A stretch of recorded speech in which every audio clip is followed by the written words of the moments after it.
We have new baby chickens. We have new baby chickens? All right. So we got some baby chickens from a friend. She hatched them out for her class just to see how hatching eggs work. And so now she didn't want to keep these guys. Do you hear them chirping? Yeah, so we got to get the water set up next. Ready? The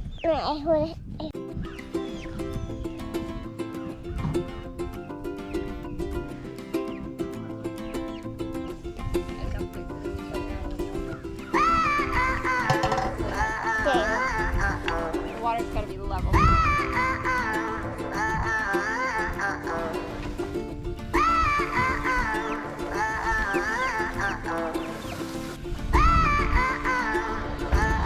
Can we put the chicks in there? Okay.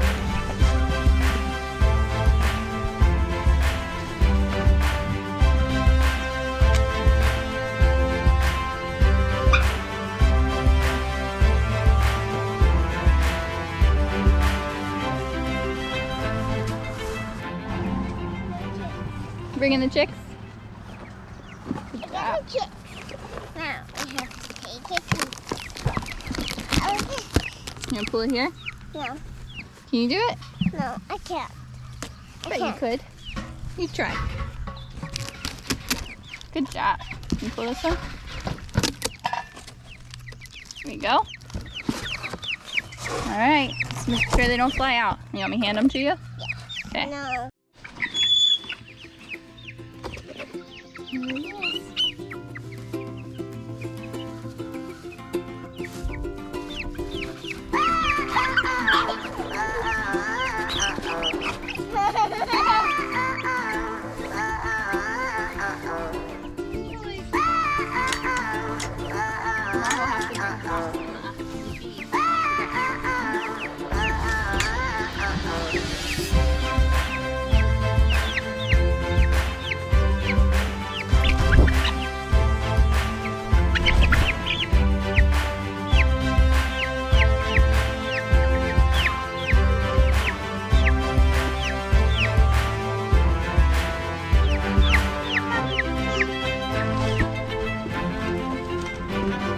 Dump it out?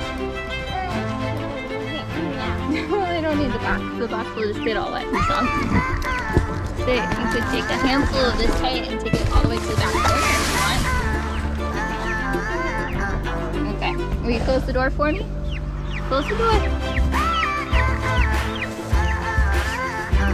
you go. Nice spot to lay down.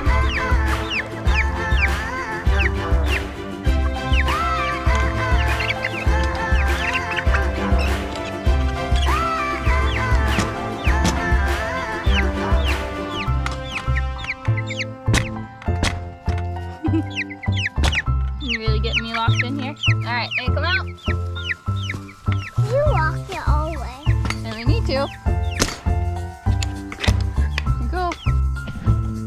Alright, so we got these chickens from a friend who actually hatched them out for a class. She's a teacher. And so it ended up being one rooster and one hen that hatched out of 7 eggs that she incubated. And so she didn't want to keep the rooster, so she didn't want to have just one little hen by itself. So we ended up getting both of them. So we'll add these guys to our flock. We stuck them here in the small chicken tractor to start because our baby chicks at home are only a week old, so they're too big to go with them, but they're too small to go with our main flock. So once our small hens are ready, we might put them in here with these guys, or we might take these guys back to our main flock, and we'll kind of get it all situated that way. So these guys will hang out in here. We'll bring them some feed tomorrow. The advantage of sticking these guys in a chicken tractor is they get to free range essentially. We'll move it around as needed, but they'll get to scratch and dig and eat bugs, eat grass, all of that, eat worms, and it'll reduce the feed bill cost for us. We'll bring them out some chicken feed tomorrow, and hopefully they'll do well here. So these guys are old enough, they've got enough feathers, so we don't have to worry about it getting too cool for them or anything like that. Plus we are finally hitting our summer temperatures with 90 degrees this week, so they will do just fine. Can I get another leaf? Yeah, you can go grab another leaf. All right, so that's it for these guys today. We'll check on them again before we leave, but now we are headed out to the backfield to do another project for the cows. Kind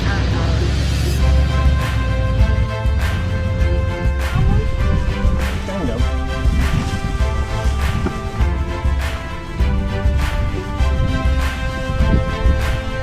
Did you make it through all the tall grass?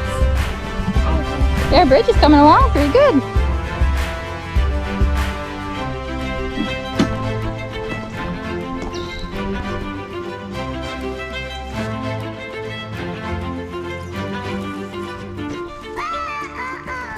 He's like waist high, man.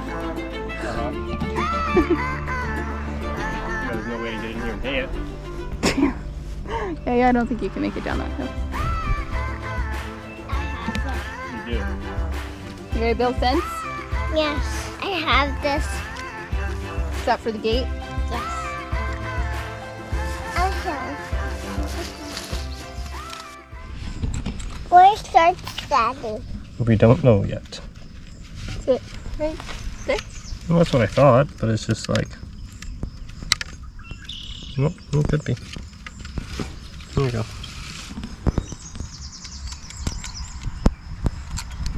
I'm very tall. I'm taller. I'm someone best.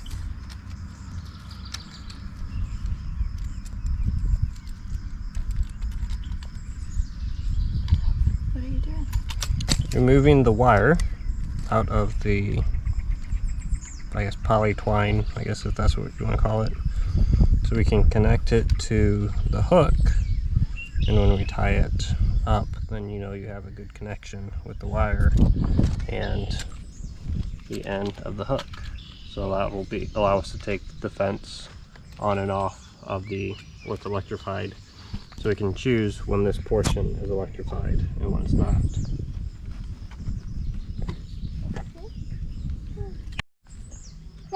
I like it. Hold on, not yet. It's okay. I want it. That's really dull. Didn't you try to use your handy dandy hook part? Well, it's only a hook part. It's on the same blade. Oh. Huh, never mind. Just kidding. Put it on this one.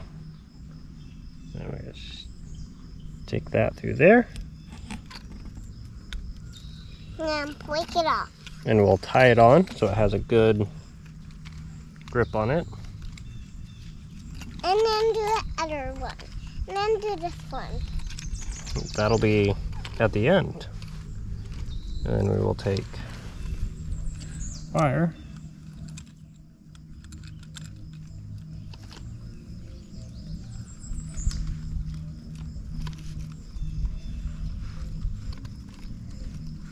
And we will loop it around a couple times.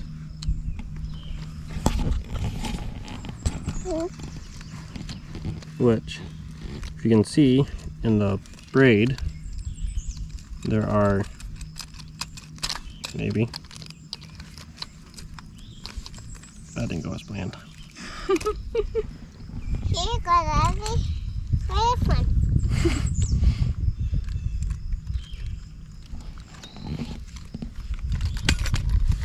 Here you go, Daddy. Here you go. I'm gonna use this one, Chubs. Is that one at the end? Or that one at the street? On the street? And then one I put this next to you. Because you need that. Okay? I got too much wire in there. Make it too long. Mm-hmm.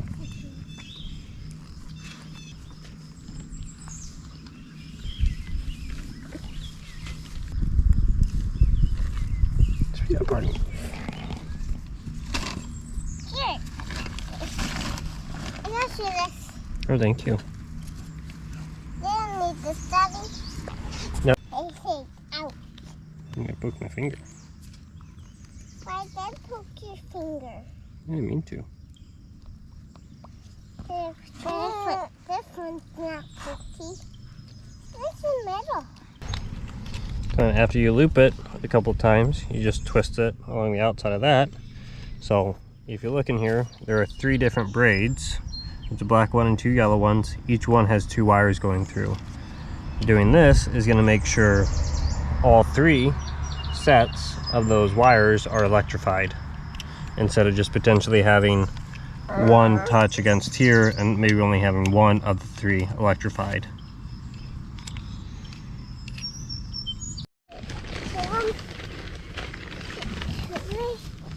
Just one? Got one more?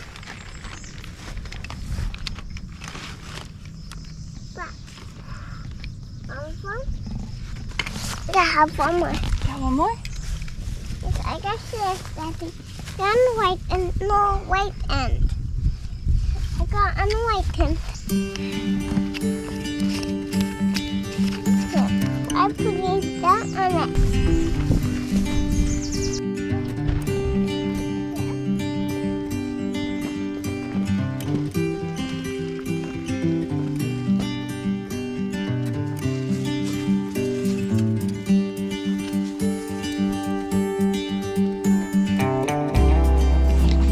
There are a whole bunch of butterflies out here.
That's a good place to sit. Yeah. I'm here. Place the feet right here. Don't push me. I don't think I can get my feet up there, but I can sit with you. Are you sitting with your big sis?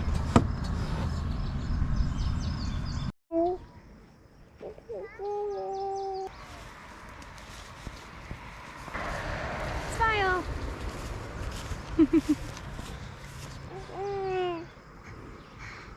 Now what? See if we have any more wire in the shed. If not, we're done. Okay. You sure? Yeah. Okay. I'm done. Can you drop it in the bucket? You missed. Can you drop that clip in the bucket? You missed. Can you pick it up?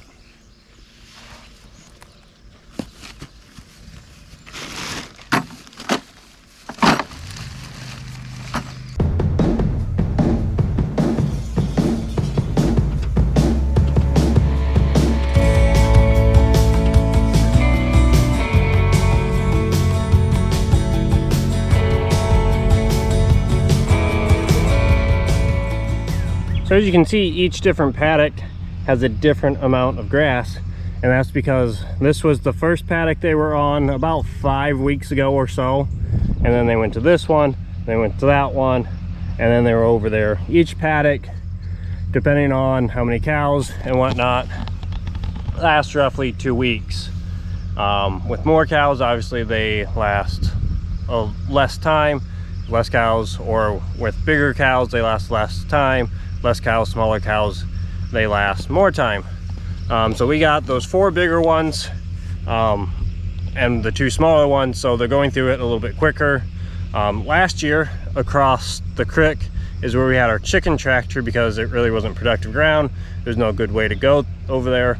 So we added that culvert, then Gary added some of those posts, added some more fill, so it makes it super crossable right now. And then since we have the chickens on there, we had mowed it a couple times. We had the chickens on there, we sprayed it with 2,4-D, and that has immensely improved the grass over on that side. And so now it got to a point where we can rotate the cattle over there. So we're just putting an electric fence over on that side. So when we move them into this paddock, we can either leave them in this one or allow them to have the creek crossing and that far side over there to give them just that much more grass and to get our grass to last a little bit longer. I would prefer eventually to get to the point where I add a second culvert, either kind of right over there or right over there somewhere, so you can allow the cows to be able to get through the creek itself and let the creek water the cows, and so we don't have to fill up the tanks all the time. So you could, especially if we put it over on that side, you can allow them to either get down into the creek through there or get down into the creek through there.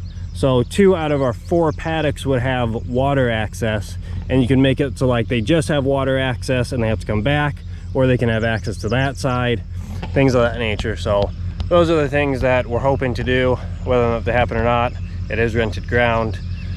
So what we do here is up in the air, but this has been kind of a 4-year process in order to get all these paddocks, get all the fences up, and get our rotation kind of figured out.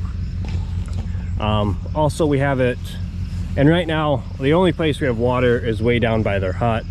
So when they have these 2 paddocks, they have to cross through this area constantly, which that's where they winter, which is where they tear up the ground a little bit more. So if I could get it so these 2 paddocks have independent water over here, then I could keep that shut up for longer and keep them out of that and keep that getting some grass so I don't get the erosion that I did kind of this year, just because I had more cows on it, and then it kind of it eroded a little bit more, and I would like to keep that to a minimum.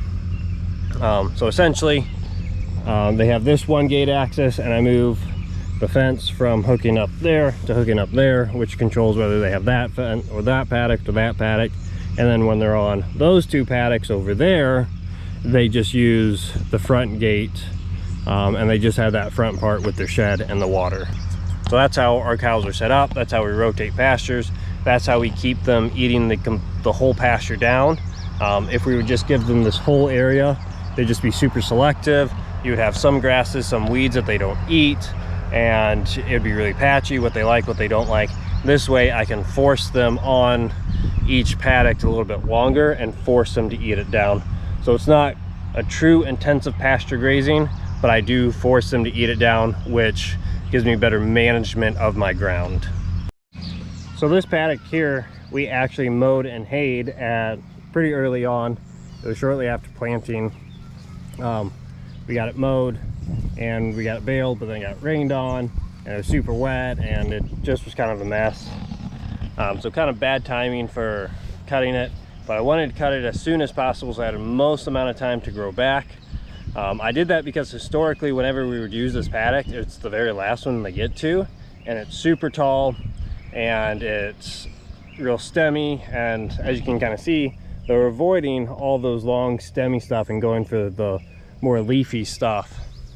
And it was always a struggle to keep them on this paddock and eating without them getting disgruntled and kind of challenging the fence a little bit more often. So that's why we went ahead and we mowed it and baled it up. Actually what ended up happening is most of it went into the feeder and they were just fed out because it was so wet. And it was a pain in the butt, and yeah, it was a fun time. But I don't know if we did it quite early enough. They won't last as long on this as I thought. They'll probably only get 3-4 more days out of this field, and so that's why we're trying to get that one over there done so we can rotate them onto it, and they have that backside to get used and to get eaten up. So this will give this a little bit longer, and even if that keeps them on that paddock for a week longer, That gives the second one a week longer to grow, which may give the third one 3-4 more days to grow, because they'll have more feed off of that second one, and then ultimately gives this one almost 2 more weeks to grow and to regenerate before we have to move cows on it.